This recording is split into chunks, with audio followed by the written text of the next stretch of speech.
Bonjour. Bonjour. Bonjour. Est-ce que vous pouvez vous présenter? Oui, Je commence. vas-y. Alors moi, je m'appelle Céline. Je suis bénévole à la Croix-Rouge depuis 4 ans, 4 ans et demi maintenant. 4 ans et demi. Je suis à l'unité locale de Bagneux depuis un an. D'accord. Et sur l'unité locale, je suis la responsable locale du bénévolat. Ok. Donc moi c'est Marie-Anne, je suis à la Croix-Rouge depuis 2 ans, 2015, non même pas 3 ans, cette année. Et je suis à l'unité locale de Bagneux et depuis juillet 2017, je suis la responsable locale de l'action sociale. D'accord. Alors, est-ce que vous pouvez présenter un peu votre parcours? Qu'est-ce qui vous a amené à travailler pour la Croix-Rouge? Moi, j'ai déjà en fait un parcours bénévole avant. D'accord. J'ai toujours fait du bénévolat dans d'autres associations, notamment le CCFD, je ne sais pas si vous connaissez. Non, c'est quoi? Comité catholique contre la faim et pour le développement. D'accord. J'ai fait UNICEF à un moment donné.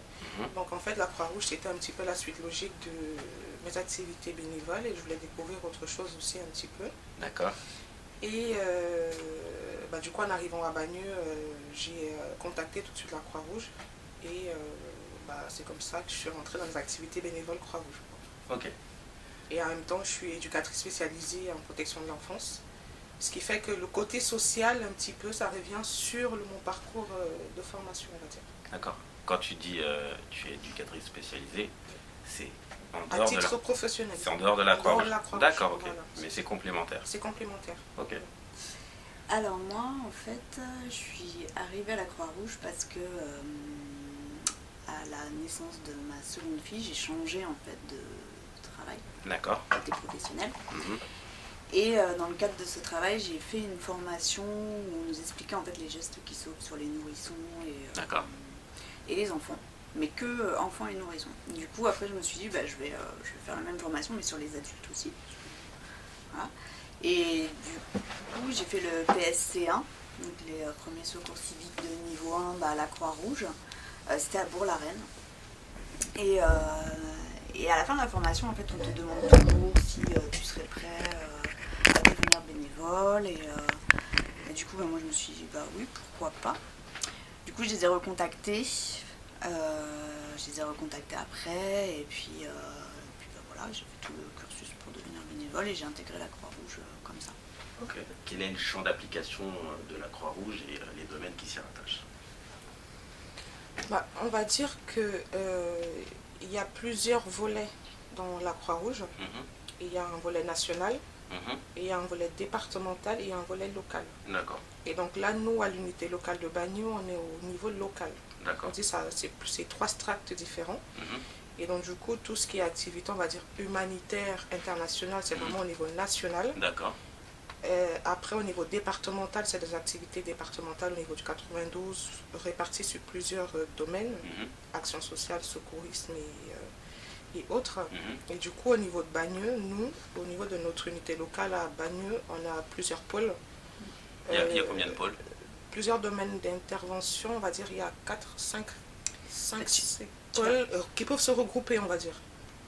Tu vas retrouver l'action sociale, un grand pôle, avec l'urgence et le secourisme, qui est un second grand pôle.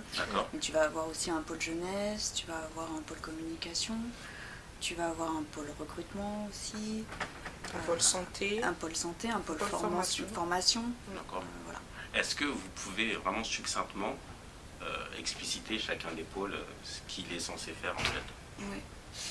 Et en fait, donc, par exemple, le pôle de l'action, toi tu l'expliqueras, l'action sociale, je vais expliquer plutôt les autres. D'accord.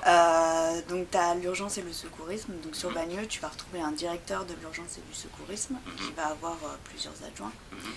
En gros, l'urgence, c'est tout ce qui est exceptionnel, donc chose qui n'est pas prévue. D'accord. Donc ça va être un attentat, ça va être Irma, qui a eu dernièrement aussi, voilà.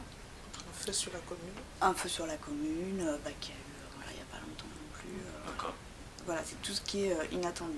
Donc nous, on va venir sur ça en tant que secouriste.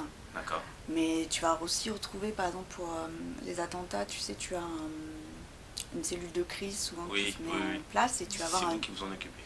Alors non, mais tu sais, tu as un numéro que tu peux appeler. Tout à fait. Et ben nous, par exemple, on va aller au ministère des Affaires étrangères et on va répondre à ce numéro-là. Ok. Voilà, on peut faire ce genre de choses. Ok. Voilà. Et puis tu as tout ce qui est la partie secourisme, où là, en gros,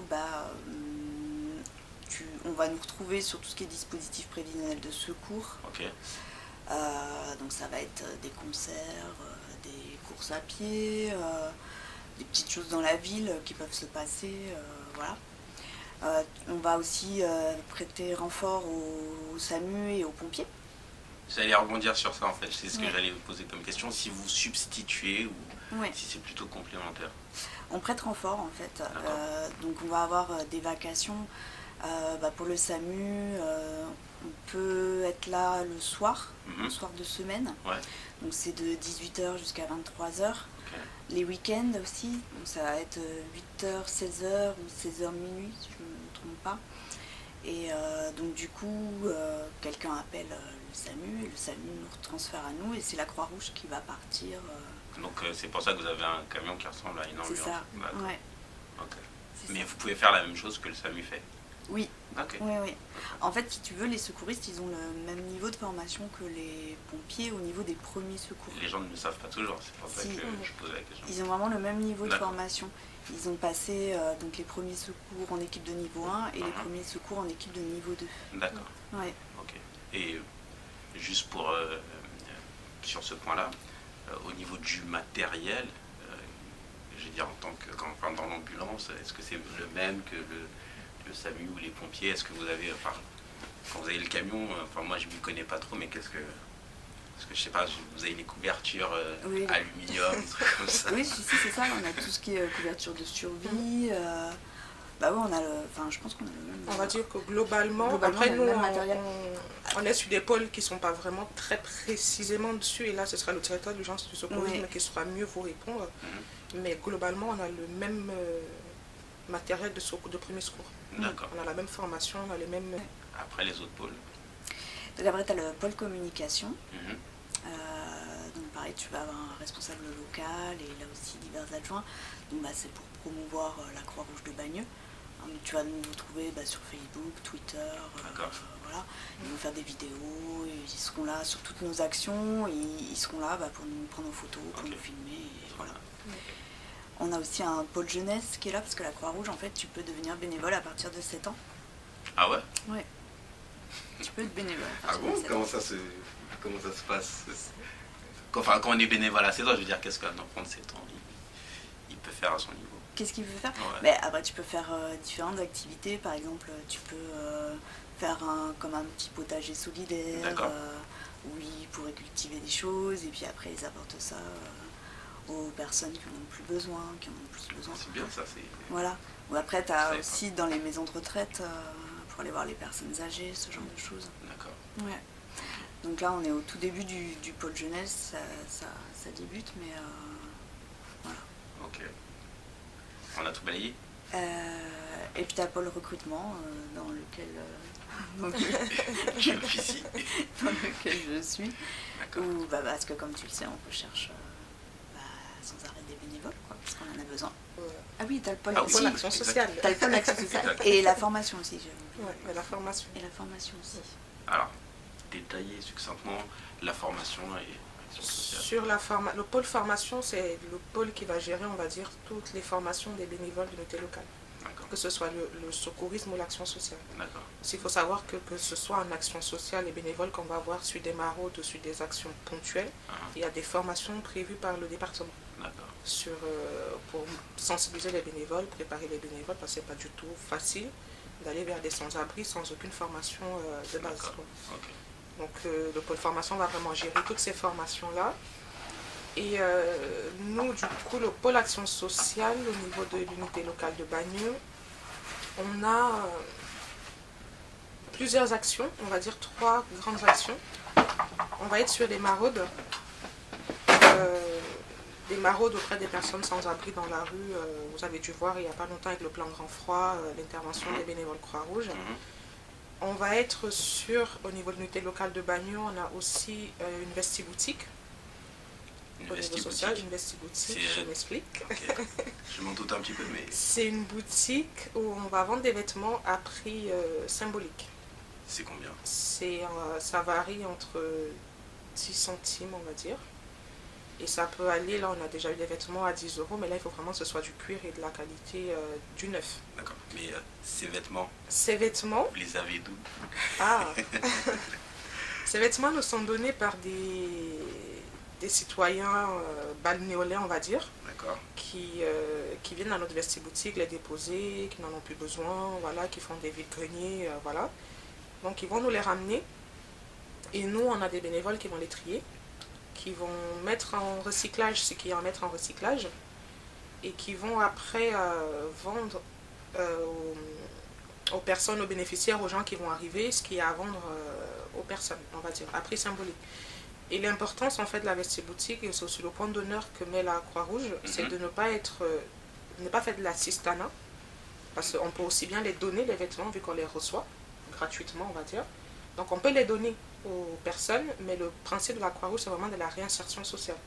Ça veut dire qu'on ne va pas faire de l'assistanat, donner des vêtements aux gens parce qu'ils en ont besoin, mais vraiment dans une démarche de responsabilité. C'est vrai que c'est 10 centimes, mais c'est aussi responsabiliser la personne en se disant, ok, on n'a peut-être pas beaucoup d'argent, mais on peut faire la démarche de donner 10 centimes pour avoir un vêtement.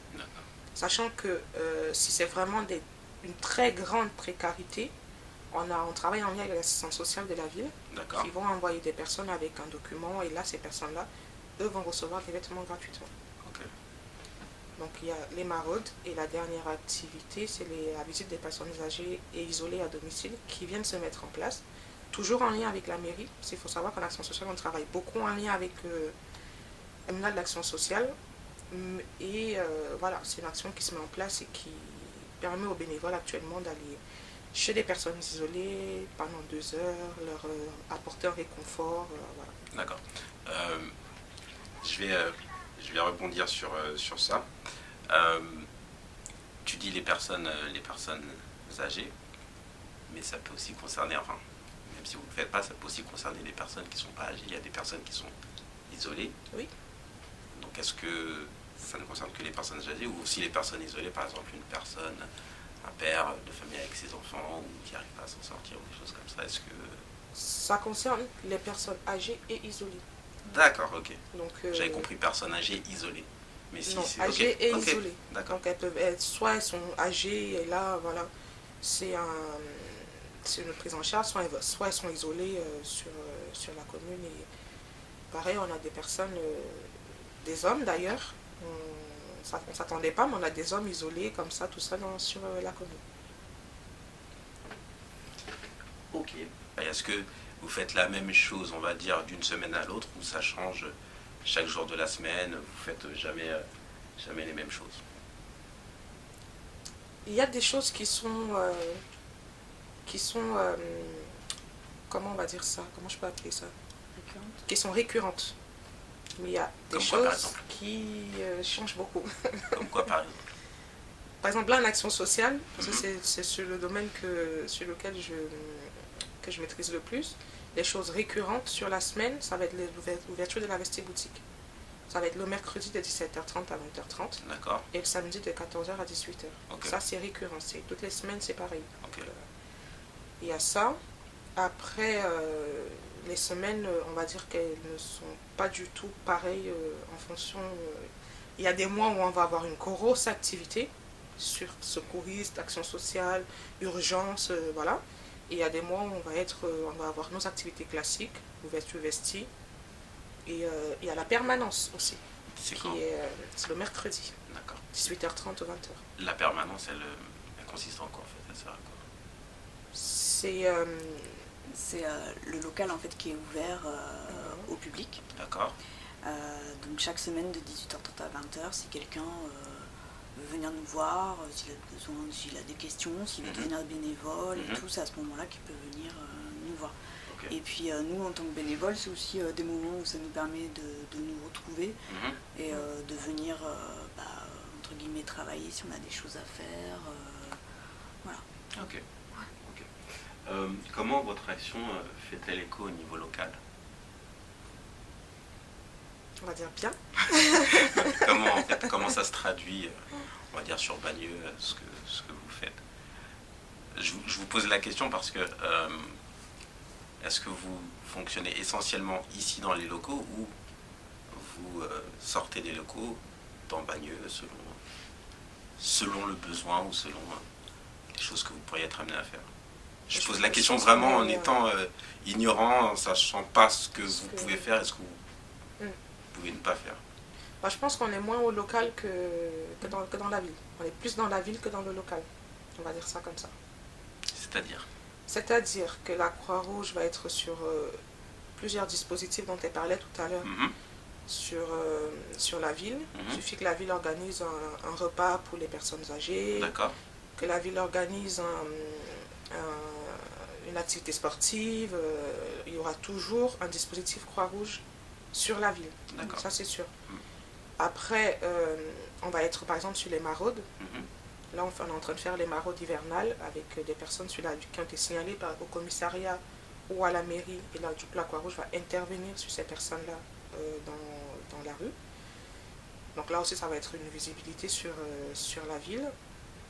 Et du coup, on va être sur des formations grand public aussi. D'accord. Par exemple, là, on a fait, je ne sais plus si c'était l'année dernière ou c'est il y a 2 ans, une grande formation. Un grand PSC1 géant. Est-ce que tu peux expliquer ce que c'est une maraude? Une maraude. Ouais. Parce qu'en fait, j'ai une question derrière, donc c'est pour ça. Bon. D'accord. Alors, une maraude, c'est une équipe de bénévoles qui va aller vers des personnes sans abri, sans domicile fixe sur la voie publique, et qui va auprès de ces personnes-là apporter un soutien moral, affectif ou matériel. D'accord. Et aussi qui va pouvoir orienter, conseiller et aider ces personnes en fonction de leurs besoins. Et là, j'insiste vraiment sur en fonction de leurs besoins et de leurs demandes. Parce que les personnes dans la rue, elles ont des besoins et des demandes différentes. Et nous, en tant que bénévoles, Croix-Rouge ou autres associations qui font aussi des maraudes, on ne peut pas obliger une personne dans la rue à faire ce qu'elle n'a pas envie de faire. D'accord. Donc c'est vraiment en fonction des besoins de la personne. Donc on va leur apporter dans un premier temps, pour créer le lien social avec la personne, un café, un thé, une couverture, des chaussettes ou un vêtement, je pense que ça va être son premier besoin. Mais nous, en tant que bénévoles, c'est aller au-delà de ça pour trouver chez la personne un autre besoin qui va lui permettre peut-être de sortir de la rue, peut-être d'avoir une autre manière de penser qui va faire qu'elle verra les choses autrement. Mais ça, c'est un lien qui se crée, il faut voir la personne plusieurs fois, c'est vraiment sur le long terme. Est-ce que vous les orientez, c'est-à-dire là où votre action s'arrête, par exemple, est-ce que vous les orientez vers des assistantes sociales ou des choses comme ça? C'est l'essentiel, la base même du travail de maraudeur, c'est ça, on va dire. C'est de pouvoir orienter la personne en fonction de son besoin, comme je disais tout à l'heure. Nous, en tout cas, les personnes qu'on rencontre dans la rue, on va pouvoir les orienter sur le 115. C'est vrai que c'est toujours pas évident, parce que les places d'hébergement, c'est compliqué. On va orienter vers le 115, on va pouvoir orienter vers des hôpitaux, sur des personnes où on va arriver qui auront des fractures ou des trucs comme ça, on va orienter vers des hôpitaux où les soins sont gratuits pour ces personnes-là. On va orienter vers des vestiboutiques qu'il y a sur le département, s'ils ont besoin de vêtements. On va orienter sur des douches publiques, s'ils ont besoin de prendre une douche. C'est vraiment plusieurs dispositifs en fonction de comment on va trouver la personne. C'est dans une démarche de réinsertion, on va orienter une assistante sociale, on va lui dire allez à la mairie, vous allez rencontrer telle personne. C'est dans une démarche de soins, on va orienter vers des dispositifs de soins. C'est vraiment en fonction de la personne. Pourquoi je t'ai posé la question sur les maraudes, c'est que je ne sais pas quelle proportion ça représente. Moi, si je connais une personne qui est dans la rue, j'en connais une seule sur Bagneux. Mais c'est à peu près combien de personnes sur Bagneux qui vivent dans la rue? Sur Bagneux, c'est un peu compliqué à déterminer exactement la personne qui est dans la rue à Bagneux. Parce que généralement, nous, on fait des maraudes en journée. Si ce n'est pas des maraudes d'urgence. On va faire des maraudes en journée. Et en journée, les personnes, elles sont là de passage. D'accord, ok. C'est Donc, pas forcément c'est des pas Bagnolet. forcément des personnes qui habitent sur D'accord, Bagnols. ok. Mais après, les maraudes de nuit, on va dire 5. Il n'y en a pas beaucoup. 5 ans maximum, on va dire. D'accord. Sur la ville qu'on peut rencontrer sur une maraude de nuit, quoi. Ok. Mais c'est plus les maraudes qu'on fait classiques. Mhm. C'est des personnes qui viennent sur Bagnols, c'est des personnes qui se déplacent beaucoup, les sans-abri en tout cas. Ouais, c'est des nomades, quoi. Ils marchent, ils se déplacent en fonction des marchés aussi, on va dire. On va dire le dimanche, sur Bagnols, on va rencontrer plein. Parce qu'il y a le marché de Bagnols, voilà, c'est ça. Mais le samedi, par exemple, il n'y en aura pas beaucoup. Ok. Après, les maraudes, elles ne sont pas que locales.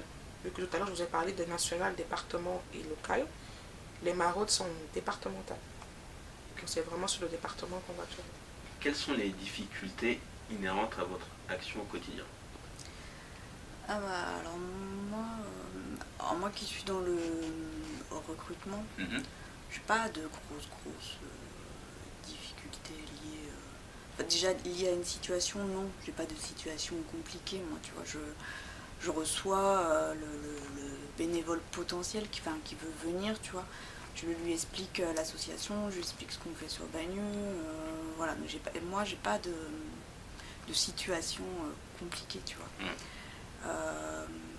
La seule chose qui peut être, c'est qu'on a besoin de bénévoles et voilà.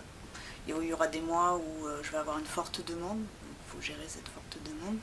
Il y aura des mois où il n'y a pas beaucoup de demandes alors qu'on a besoin de bénévoles. Donc on va dire que c'est plus ça la difficulté. Et puis trouver des gens disponibles aussi, des gens qui ont vraiment envie de s'engager.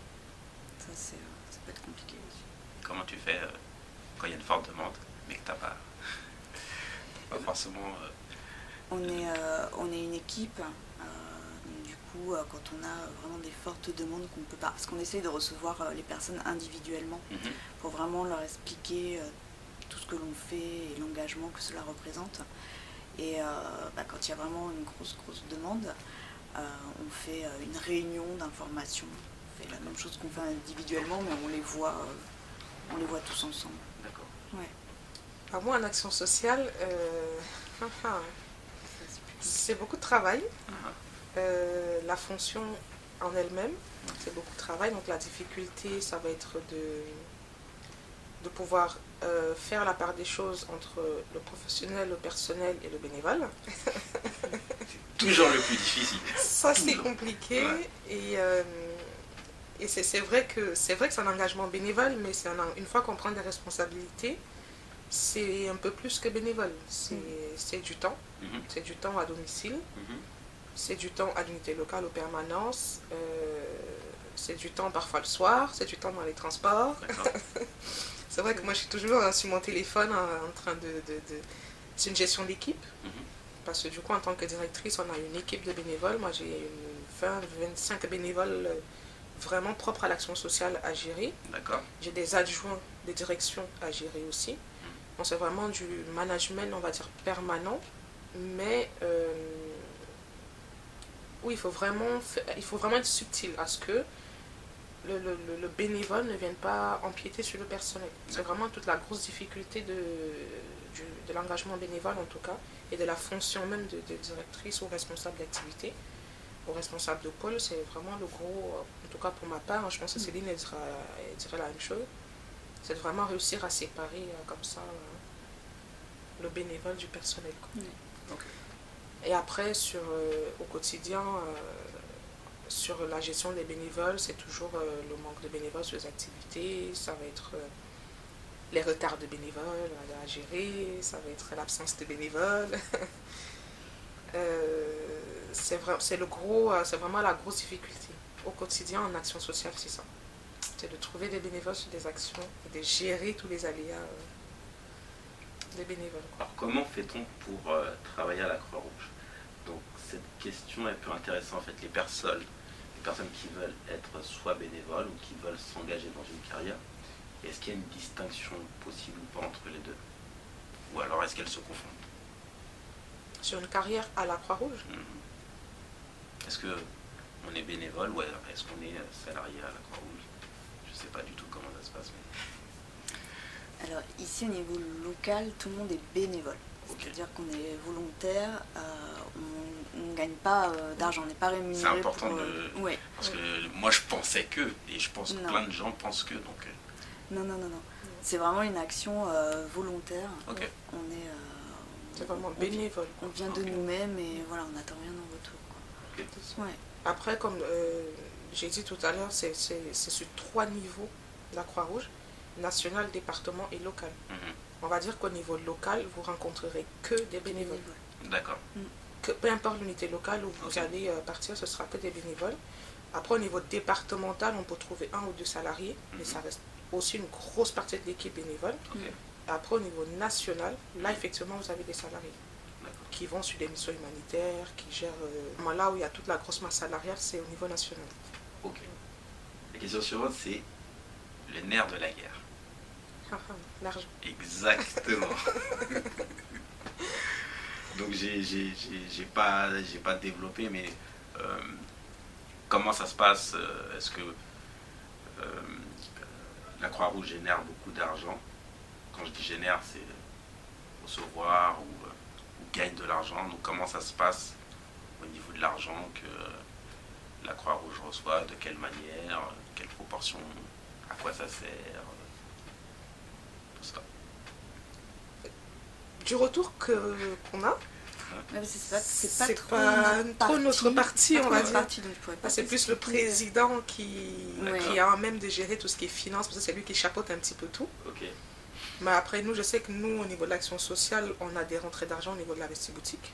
D'accord. C'est les gens viennent, ils payent, après, c'est pas des grosses rentrées d'argent non plus. Mhm. Les vêtements, ils sont à 10 centimes, 20 centimes, 50 centimes. De toute façon, on a besoin d'argent parce qu'on a du matériel aussi, tu vois, à acheter. Tout ce que tu disais, tout ce qu'il y a dans les ambulances, faut bien les acheter. Le matériel de formation, faut acheter aussi, donc on a besoin d'argent. C'est pour ça qu'on fait la quête, c'est pour ça qu'on fait les ventes de muguet, c'est pour ça qu'il y a la vestiboutique aussi. On a besoin que l'argent rentre aussi, pour nous faire vivre localement aussi. D'accord. Bah, c'est pareil, les uniformes, c'est... Voilà. En fait, toutes les choses qui font vivre l'unité locale au niveau de la visibilité de la Croix-Rouge, les uniformes, le matériel pour les interventions, le matériel pour la formation, les moments de partage entre bénévoles. Il y a des moments où on va se retrouver, nous, la dernière fois on a fait une galette, on fait des soirées raclette, on se retrouve entre nous. Tous ces moments-là, c'est des moments qui coûtent de l'argent. Et donc, à un moment donné, il faut que l'argent rentre pour le ressortir. Après, on ne fait pas de bénéfices. Ça, par contre, c'est important. Tout l'argent qui rentre, il ressort. Après, on va partir... en fonction des années, on va être sur des projets. Là, par exemple, au niveau de l'action sociale, on est sur un projet de rénovation de notre vestiboutique qui se fait vieille.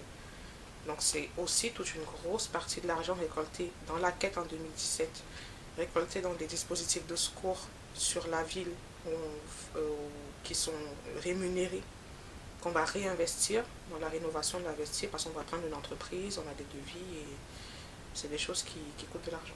D'accord. C'est une politique nationale, à un moment donné, s'ils estiment qu'ils sont sur un projet, et c'est vrai que ça va souvent sur des projets de grosse ampleur humanitaire, s'ils estiment qu'ils sont sur un gros projet humanitaire et qu'ils auront un déficit, à un moment donné, ils vont lancer une politique de recruteurs, donateurs, et c'est vraiment au niveau national. Ok.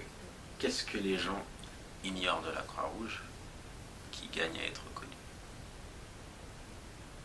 Peut-être le fait que les bénévoles, peut-être le fait qu'il y ait 3 niveaux, peut-être le fait qu'au niveau local, on est tous bénévoles et qu'on n'est pas payé. Ça déjà c'est un point. Parce que regarde, Marianne qui est directrice locale, enfin, je sais pas si les gens savent tout ça en fait. Je pense peut-être qu'ils peuvent venir aider ponctuellement, mais si en fait tu es vraiment engagé, tu peux vraiment monter et apprendre plein de choses. Ouais, peut-être aussi le fait que la Croix-Rouge n'est pas... Il n'y a pas que le secourisme. Oui. Parce que quand on voit Croix-Rouge, on pense... là, en ce moment, avec l'actualité, c'est vrai qu'on voit beaucoup des reportages avec des bénévoles Croix-Rouge sur les maraudes. Mais quand on pense Croix-Rouge, on pense d'abord humanitaire. On voit les gros camions qui vont arriver, qui vont partir apporter de l'aide aux personnes dans un pays étranger. On voit on voit des seringues, on voit des prises de sang, on voit des gens qui font du secourisme. Mais il y a aussi tout un volet social à la Croix-Rouge que les gens ne connaissent pas. D'accord. Et c'est important de le souligner. ça, je pense que c'est aussi important de dire aux gens que c'est pas parce que on n'a aucune compétence secouriste qu'on ne peut pas être bénévole. Toute personne peut être bénévole, toute personne a des compétences à apporter, a des choses à donner. Et dans l'action sociale, il n'y a pas besoin de compétences secouristes outre mesure. Okay. Tu viens et tu es bénévole et on te prend comme tu es et tu apportes ce que tu as. Donc je me tourne vers toi, Céline, ça veut dire que tu ne demandes pas un CV avec des diplômes, avec... Non. On reçoit les futurs bénévoles. On leur demande de se présenter. Effectivement, hein, s'ils sont par contre dans un domaine de compétences, on peut avoir besoin, par exemple, tout ce qui est communication, s'ils sont vraiment dans ce domaine-là, oui, forcément, ils vont se tourner un peu plus vers la communication. Mais on va aussi leur expliquer tout ce que l'on fait à côté, parce que c'est pas parce qu'il sera dans le pôle communication qu'il n'aura pas envie de faire des fois un petit peu d'action sociale. Voilà. Donc certains, oui, ils ont leur domaine de compétences et on va les prendre pour ça en premier lieu, mais ça ne les empêchera pas d'aller faire autre chose. Là, certains viennent pour ça. Moi, je sais que moi, je suis venue à la Croix-Rouge parce que je voulais faire du secourisme. Chose que je ne faisais pas dans d'autres associations, je faisais déjà de l'action sociale. Et au final, en découvrant les autres activités de l'unité locale, je me retrouve en 2 ans directrice de l'action sociale. Donc, c'est aussi toute cette possibilité d'évolution, toute cette possibilité de formation. Et ça peut aller très vite en fonction de l'engagement que le bénévole va avoir, de la personne, de l'envie de prendre des responsabilités ou pas. Et c'est quelque chose qui est très formateur aussi, même pour la future vie de la personne, pour les jeunes, je parle. Est-ce que ça vous permet d'en apprendre sur vous-même ou sur les autres? Sur nous-mêmes beaucoup, en tout cas. Tu peux expliquer. Moi, je dirais sur moi-même beaucoup, parce que au final, en fait, quand on arrive en tant que bénévole, on se dit on est bénévole, les autres ils gèrent, donc on est tranquille. Mais quand, en fait, les personnes qui te voient dans ton bénévolat te disent que tu as les capacités de passer à autre chose, de gérer de prendre la direction, de gérer une activité, tu te dis, oula, ça c'est pas mon truc. Vous avez peut-être demandé à la mauvaise personne, là, franchement, non. Et donc au final, on te dit, non, on sait que tu peux le faire. Et donc au final, tu en apprends sur toi, tu te dis, ah oui, ça fait quand même des mois que j'y suis, je gère, j'arrive à gérer, il n'y a pas eu de catastrophe depuis. Donc je dis, ah oui, d'accord, ok, donc j'avais des capacités de gestion. Donc j'ai des capacités de gérer une équipe, j'ai des capacités de prendre des décisions qui peuvent être dures parfois, mais voilà. C'est des capacités qu'on se découvre et qu'on ne s'imaginait pas comme ça avant d'être bénévole. Après, c'est vrai qu'au niveau de l'unité locale de Bagneux, on est très bien accompagné, très bien entouré par les élus. Parce qu'on a aussi des gens qui sont élus pour un mandat de 5 ans. Donc on est très bien entouré, très bien accompagné et on peut vraiment compter sur eux dans des moments de doute. Et c'est là où c'est important qu'ils soient là. Parce qu'il suffit de douter à un moment donné qu'il n'y ait personne pour t'écouter que tu es parti. Donc, moi, en tout cas, ça m'a apporté. Moi, je suis arrivée sur Bagneux il y a 1 an. Auparavant, j'étais dans une unité locale. Et du coup, le fait d'arriver à Bagneux, on m'a tout de suite laissé ma chance, tu vois. On m'a dit, tiens, toi, on te verrait bien là et tout. Alors qu'ils me connaissaient à peine, mais ils m'ont laissé faire un premier mois pour me découvrir et puis voir ce que je faisais. Et puis après, ils m'ont dit, tiens, tu voudrais pas t'occuper du recrutement et tout. Alors, je sais pas, mais ça demande du temps, tu vois, mais tu peux faire plein de choses de chez toi. Et c'est vrai que du coup, moi, j'ai trouvé un bon compromis parce que j'avais un peu j'ai beaucoup laissé de côté le secourisme parce que ça demandait beaucoup de temps à l'extérieur de chez toi. Que là, du coup, avec le recrutement, je peux faire plein de choses de chez moi. Créer les dossiers, saisir les dossiers, contacter les bénévoles, tout ça, tu peux le faire de chez toi.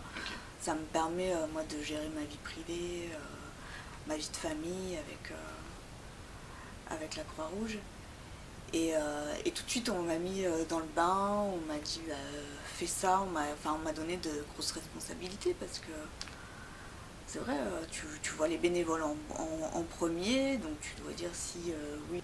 Bah, c'est vrai que c'est pas facile sur le terrain, on va dire. Pourquoi? Et c'est pour ça qu'on a des formations. Ouais.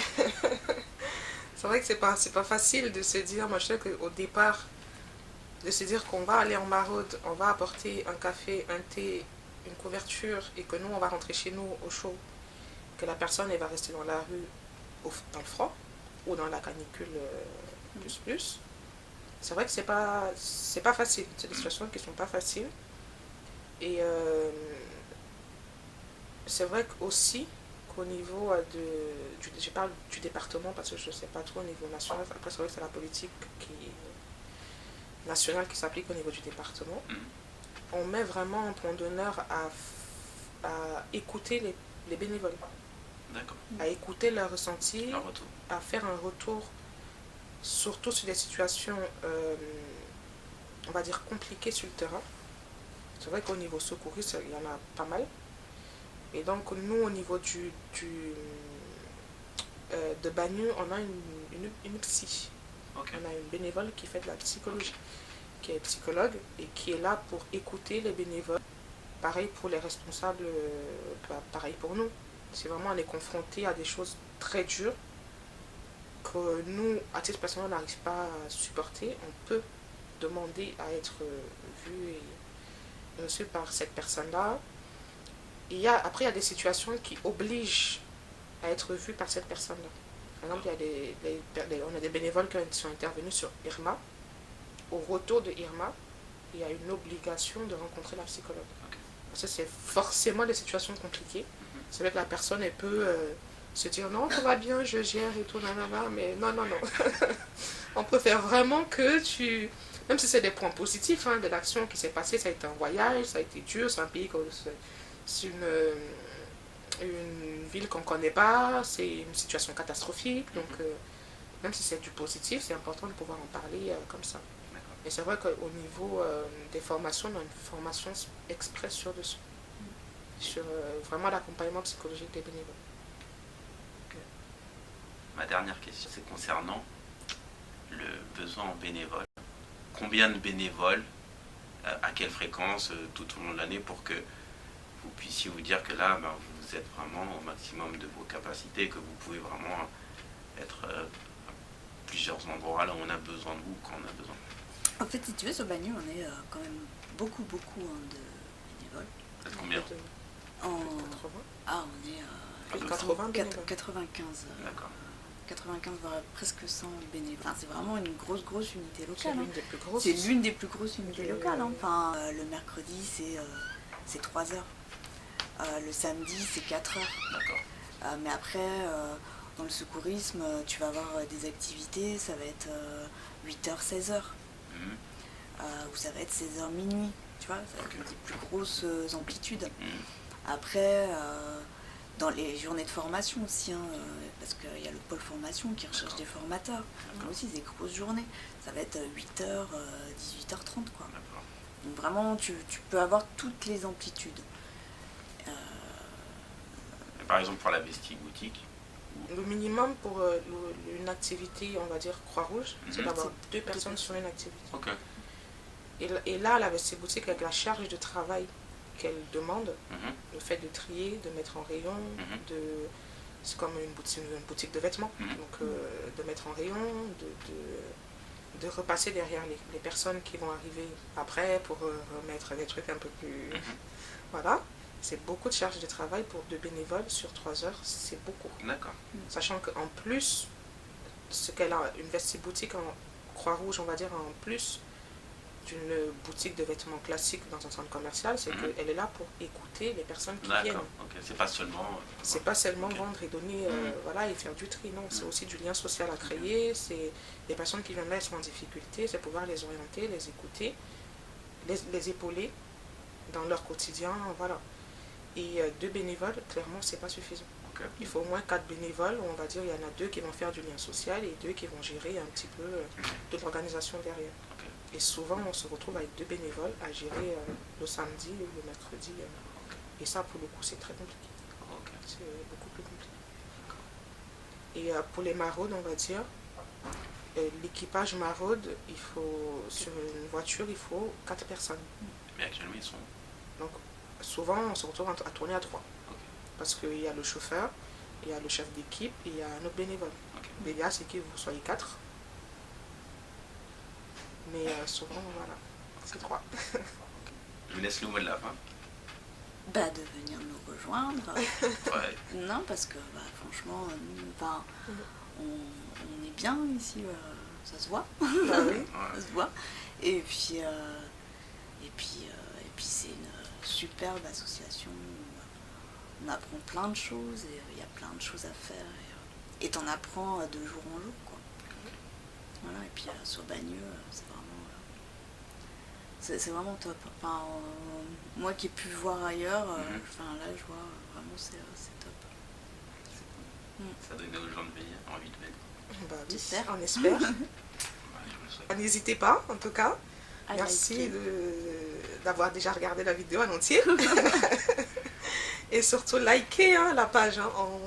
On veut que vous likez. Allez-y.